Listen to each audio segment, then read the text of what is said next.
ಇವತ್ತಿನ ಹೋರಾಟದ ಉದ್ದೇಶ ಏನಪ್ಪಾ ಅಂತಂದ್ರ ಮೊದಲನೇದಾಗಿ ಇವತ್ತಿನ ಸರ್ಕಾರ ಕಾರ್ಖಾನೆ ಮಾಲೀಕರು ರಾಜ್ಯಕ್ಕೆ ಬೆಂಕಿ ಹಚ್ಚುವಂತ ಕೆಲಸ ಮಾಡ್ತಾ ಇದ್ದಾರೆ. ರೈತರ ಮೇಲೆ ಮರಣ ಶಾಸನ ಬರೆಯುವಂತ ಕೆಲಸ ಮಾಡ್ತಾ ಇದ್ದಾರೆ.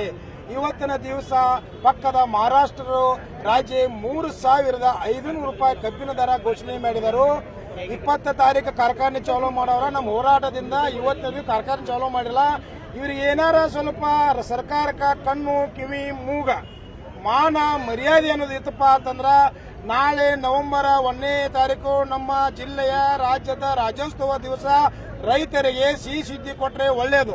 ಇಲ್ಲಪ್ಪ ಅಂತಂದ್ರೆ ಎಲ್ಲಾ ಫ್ಯಾಕ್ಟರಿ ಮುತ್ತಿಗೆ ಹಾಕಿ ರೈತ ಬೀದಿಗೆ ಇರುವಂತ ಕಾರಣ ಸಂದರ್ಭ ತರುವಂತ ಕೆಲಸ ಇವತ್ತಿನ ಸಿದ್ದರಾಮಯ್ಯನವರು ಸರ್ಕಾರ ಮಾಡತೈತಿ.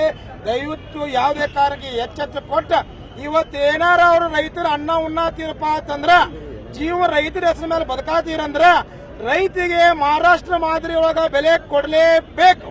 ಇಲ್ಲಂದ್ರ ನೋಡ್ರಿ ಮಹಾರಾಷ್ಟ್ರ ಮಾದರಿ ಒಳಗೆ ಸದ್ಯ ನಮ್ಮ ಬೇಡಿಕೆ 5,000 ಐತಿ. ಮಹಾರಾಷ್ಟ್ರದಾಗ 3,750 ರೂಪಾಯಿ ಪಂಡ್ರಾಪುರ ಕಾರ್ಖಾನೆ ಆಲ್ರೆಡಿ ಚಾಲೂ ಮಾಡೈತಿ. ಒಬ್ರು 3,500 ಮಾಡ್ಯಾರ. ಎಲ್ಲಾ ಮಾಡ್ತು ಅಂತ ಹಾಕ್ತಾರೆ, ಗಡು ಕೊಟ್ಟಿದ್ದಾರೆ ನಮ್ಮ ರಾಜು ಶೆಟ್ಟಿ ಸರ್ ಮಹಾರಾಷ್ಟ್ರದ MP ಅವರು. ಇವತ್ತು ಕರ್ನಾಟಕದಾಗ ಇವತ್ತು ನೀತಿ ಇಲ್ಲದಂತ ರಾಜಕಾರಣಿ ಜನ ಒಡೆಯುವಂತ ಇವತ್ತಿನ ಸರ್ಕಾರ, ರೈತರು ಬೀದಿ ತರುವಂತ ಸರ್ಕಾರ.